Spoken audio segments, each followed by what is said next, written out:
गुरु माना और दैत्यों ने शुक्राचार्य जी को गुरु माना। अपने गुरुदेव की कहीं भी लघुता मन में भी नहीं आनी चाहिए। इसलिए देवताओं ने कभी बृहस्पति जी से ये प्रार्थना भी नहीं की कि आप संजीवनी विद्या सीख लीजिए, हम लोगों को जिलाने, कभी प्रार्थना नहीं की। गुरु महिमा है। पर उनके बड़े पुत्र का नाम कच्छ था। उनसे बात की कि आप हमारे गुरु पुत्र हैं और हमारे ऊपर सबसे बड़ी संकट की बात है कि कोई साधन नहीं है जिससे हम अमर हो सके, और शुक्राचार्य जी के पास साधन है संजीवनी विद्या। कोई भी असुर नहीं, जो भी मरा उसको तत्काल जीवित कर दिया। अगर आप जाएं भगवान शुक्राचार्य जी के पास और शिष्यत्व स्वीकार करें और उनको प्रसन्न कर लें तो आप अधिकारी हैं, आपको संजीवनी विद्या दे सकते हैं एक जीवन को जिलाने के लिए। अपनी जो परा विद्या है, ये जन्म मरण का चक्र ही रोक करके श्री जी के पास प्राप्ति कराने वाली ये परा विद्या है। जिनसे संजीवनी विद्या प्रकट हुई है उनकी भी संजीवनी है हमारी लाडली जो। जय श्री हरिवंश मदन सर जर्जर विथिकित श्याम सजीवन मूली, दिव्य प्रमोद रस सार निजांग संग पीयूष बीच निचय रविसेचयंती कंदर्प कोटि सर मूर्छित नंद सोनु संजीवनी जयति कापि निकुंज देवी। ये जो अपने पास विद्या है ना, ये परा विद्या है। करोड़ों संजीवनी विद्या इसके समान नहीं, क्योंकि हमारी लाडली जो अनंत ब्रह्मांडों के ईश्वर भगवान श्री कृष्ण की भी संजीवनी मूरी है। संजीवनी जयति कापि निकुंज देवी।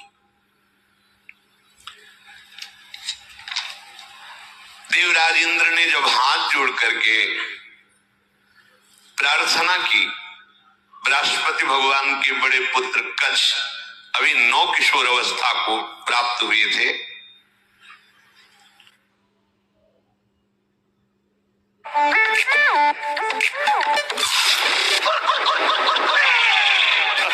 हमारे पिता बृहस्पति के समान आदर दे रहे हैं।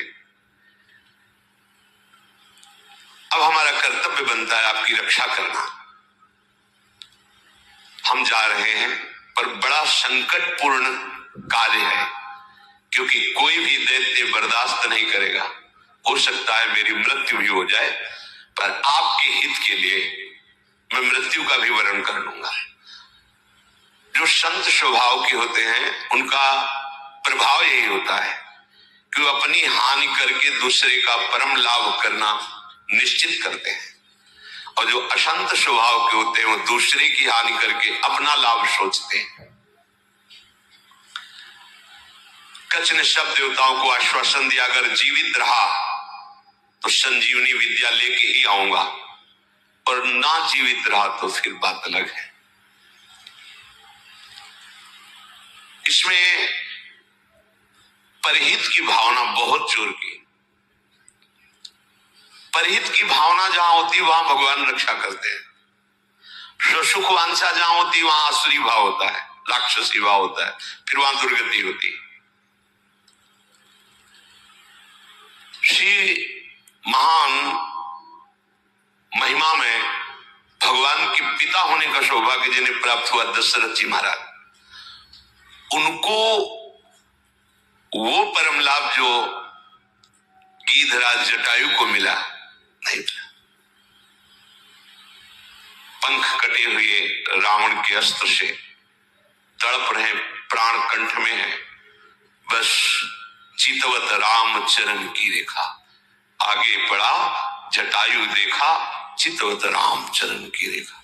भगवान ने गोद में लेकर पिता की तरह उनका तर्पण आदि किया। ये वो जानता था कि मैं रावण से जीत नहीं सकता, पर जानकी का विलाप सुन करके पूरे बल से आक्रमण किया दशानन के ऊपर, और इस गति को प्राप्त तो भगवान के सामने ही गीध देह का त्याग करके हरि रूप होकर भगवान के नित्य साकेत धाम को गया। परहित सबसे बड़ा धर्म है, परहित सरिष धर्म नहीं भाई। और यहां सुसुख वांछा से ही हमारी सारी चेष्टाएं होती, इसीलिए आनंद की तो बात जाने दो, शोक भय संताप पे छोड़ ही नहीं रहा है। कच्छ जी दैत्यों की सभा में विराजमान भगवान शुक्राचार्य जी के पास गए, उन्हें प्रणाम किया और कहा मैं आपसे एकांत में प्रार्थना करना चाहता हूं।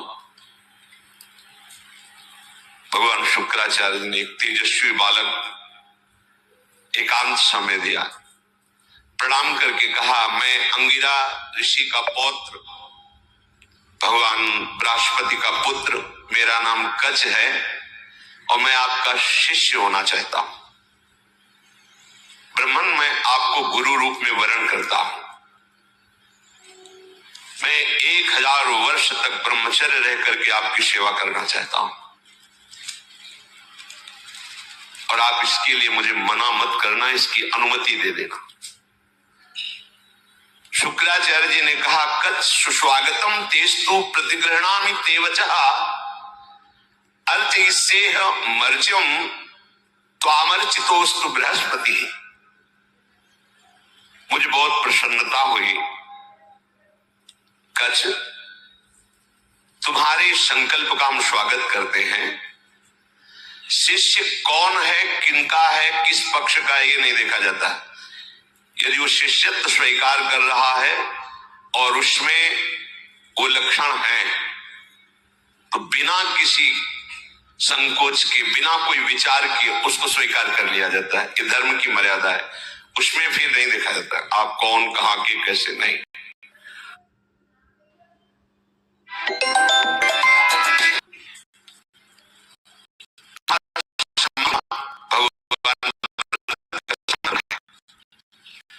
दक्ष ने कहा कि आपने बड़ी हम पर कृपा कर दी। महाकांतिमान कच्छ बड़े ही सुंदर थे, उनके सामने जल लेकर संकल्प किया 1000 वर्ष तक मैं अखंड ब्रह्मचर्य रहूंगा। शुक्राचार्य जी ने कहा मेरे ही भवन में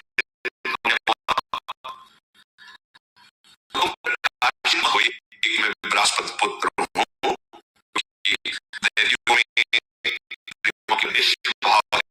कर देंगे और मेरी ये पुत्री देवयानी तुम्हारी ही अवस्था की है, नवकिशोर अवस्था ही, यौवन के पदार्पण की भूमिका, प्रथमो प्रवेश समय इसे किशोर अवस्था कहते हैं। तरुण अवस्था की प्रवेश की, अभी जवान नहीं कह सकते, वो प्रवेश स्थिति, ये बड़ी देव स्थिति होती है। तुम हमारी पुत्री का प्रिय करो, उसकी आज्ञा में रहो, अपना ही घर है, ऐसे निर्भय हो कि रहो, पर बाहर सावधानी से ही निकलना, क्योंकि दैत्य जन ये जान न पावे कि तुम हमारे पास रहे हो। अभी कोई संजीवनी विद्या की बात भी नहीं की। देवयानी से कहा अब ये यही रहेंगे। 1000 वर्ष तक का इन्होंने नियम पूर्वक ब्रह्मचर्य का संकल्प लिया है। देवयानी जी ने स्वीकार किया उनको। वो सदैव देवयानी के सामने हाथ जोड़कर प्रणाम करना, उनकी आज्ञा में रहना, जैसे गुरु वैसे गुरु पुत्री, ऐसा भाव। 500 वर्ष व्यतीत हो गए ब्रह्मचर्य से रहते हुए और गुरु भवन में सेवा करते हुए, कोई नहीं जान पाया। एक दिन किसी गुप्तचर ने दैत्यराज को बताया कि भगवान शुक्राचार्य के घर में कोई नवकिशोर बालक बहुत ही देदीप्यमान कांतिवान काफी समय से रह रहा है। अब 500 वर्ष से कुछ हुआ नहीं था, इसलिए छूट भी हो गई थी। तो जो भविष्यान्नी के लिए गायें थी उनको चराने के लिए जंगल में चले जाते। गुप्तचरों ने दैत्यों को बताया कि इस समय वो नवयुवक वन में गाय चराने गया हुआ है और एकांत प्रदेश है। और हमने पता लगाया वो युवक कोई और नहीं, बृहस्पति जी का पुत्र कच्छ है। गुप्तचर भी बड़ी विद्या से युक्त होते हैं।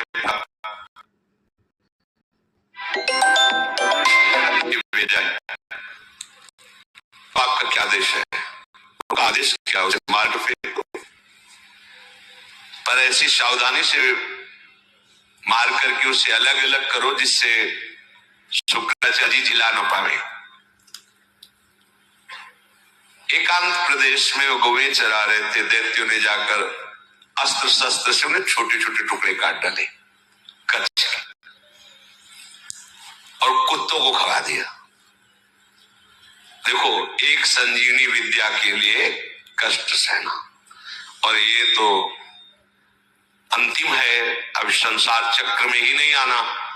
इसके लिए अगर एक बार कोई हमारे ऊपर प्रहार करे या शरीर छूट जाए तो मेरा घाटा थोड़ी है। प्राण दिए यह प्रेम न पाइए और मुझे मिल रहा है तो दौड़ के पहले नंबर में खड़े होना चाहिए। ये तो एक संजीवनी विद्या है, प्राप्त तो है। दैत्यों के पास इतने सामर्थ्यशाली महात्मा भी हैं, क्या उनका स्वभाव बदला? क्या वो आनंद से तृप्त हुए क्या? लेकिन राधा राधा कह के देखो, ये राधा नाम परा विद्या है, अमृत है, तुम्हें तृप्त कर देगा। समस्त कामनाएं भस्म करके, कर्म बंधन से मुक्त करके, प्रेम में डुबोकर श्री जी के पास पहुंचा देगा। जहां न आना है न जाना है, जहां पाना तो खूब है, न गैस बनेगी, न मल बनेगा, न मूत्र बनेगा। दिव्य, न बुढ़ापा है, न कोई पीड़ा है, न कोई रोग है, चिदानंद शरीर। कोई भय नहीं कि कभी हटा दिए जाएंगे, दूसरा आएगा तो हमारी जगह ले लेगा, ऐसा नहीं। बस वही विश्राम मिलेगा। चलना है, मन में ठान लो, चलना है। पर ये बात कि जिस मार्ग में हम चल रहे हैं उसमें फूल ही फूल नहीं मिलेंगे, शूल भी मिलेंगे। शूल को देख के डरना नहीं, वो शूल फूल बन जाएंगे। पर आप सोचो कि अब हम तो भजन में चले तो सब जयमाला पहनावे हमें और हमें प्रणाम करें, नमस्कार करें, तो भूल जाना। जब आप अच्छी चढ़ाई पर चढ़ रहे होंगे तो पैर पकड़ के घसीटने वाले हजारों दौड़ पड़ेंगे, पर आपको रुकना नहीं है। बल आपका श्री जी, इसलिए कोई घसीट नहीं सकता, पर विघ्न बाधाएं आपको घेर लेंगी। किसी उत्तम वस्तु की प्राप्ति के लिए बहुत उसे छुपा के रखा जाता है, बड़े विघ्न रखे जाते हैं जिसे कोई अधिकारी ही प्राप्त कर पावे। उनको मार दिया कच्छ को, उनके शरीर के टुकड़े टुकड़े करके कुत्तों को खवा दिया। अब उस दिन गौवें बिना रक्षक के वापस आ गई। देवयानी जी ने देखा कि कच्छ तो आए नहीं, गौवें लौट आई। उन्होंने शुक्राचार्य जी से कहा कि भगवान, आपने अग्निहोत्र कर लिया, सूर्य देवस्थाचल को चले गए, गौवें वापस आ गई, पर कच्छ वापस नहीं आया। मेरा हृदय भयभीत हो रहा है, कच्छ के साथ कुछ अमंगल हुआ। मैं सत्य कहती हूं, मेरा हृदय कभी झूठ इशारे नहीं करता। मेरे हृदय में आ रहा है कि शायद अब कच्छ जीवित नहीं है। भगवान शुक्राचार्य जी ने ध्यान देकर देखा, बोले तो ये तो गजब हो गया, कच्छ को काट करके कुत्तों को खवा दिया दैत्यों ने। ठीक है, संजीवनी विद्या का प्रयोग किया, हर कुत्ते के पेट से फट फट करके मांस एकत्रित हुआ, कच्छ जिंदा हो गए।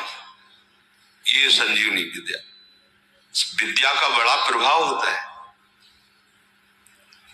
इलवल और वातापी नाम के दैत्य थे ना, इसी विद्या को जानते थे, और उनको संतों से द्वेष था। जो आसुरी स्वभाव के होते, संत उनका भी मंगल करते, पर उनका द्वेष होता है, उनको सताने में अच्छा लगता है। जो सीधे धर्मात्मा संत भगवत मार्ग के पथिक, उनको संकट में डालना, उनको तड़पाना, उनको मारना, इससे उनको अच्छा लगता है। जो दैत्य राक्षसी स्वभाव के जन होते हैं, भला संत किसी से क्यों ऐसा द्वेष करेंगे कि किसी को कष्ट हो। पर देखो ना, पूज्यपाद उड़िया बाबा को काट डाला गड़ासे से, भरी स्वभाव से फव्वारे जैसे निकलते ना, ऐसे खून के फवारे निकले। ये दैत्य स्वभाव बड़ा ही कड़वा स्वभाव है।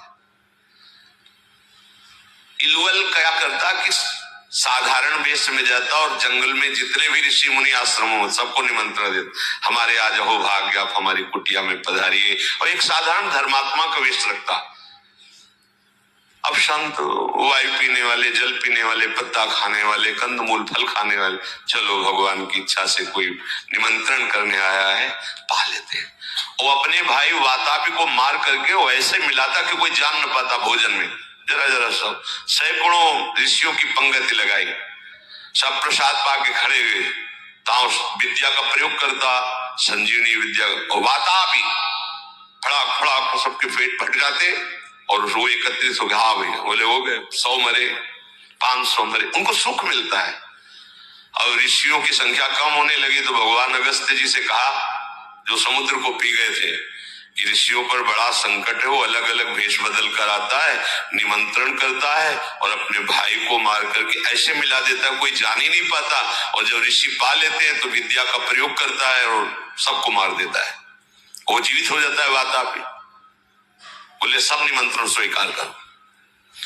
अगस्त्य जी बिना निमंत्रण के पहुंचे, आगे बैठे, बोले भैया थोड़ा हम सबसे ज्यादा पाते हैं, तो पहली पंगत में मैं आगे बैठा हूं, पहले मैं पालूं फिर दूसरे को परोसा जाए। ऋषि तैयार हो ना, सब ऋषियों ने कहा। अगस्त्य जी ने कहा पहले मुझे परो, उसने वही प्रक्रिया की, अपने भाई वातापी को मार करे, पूरा चाट चाट के सब पा गए।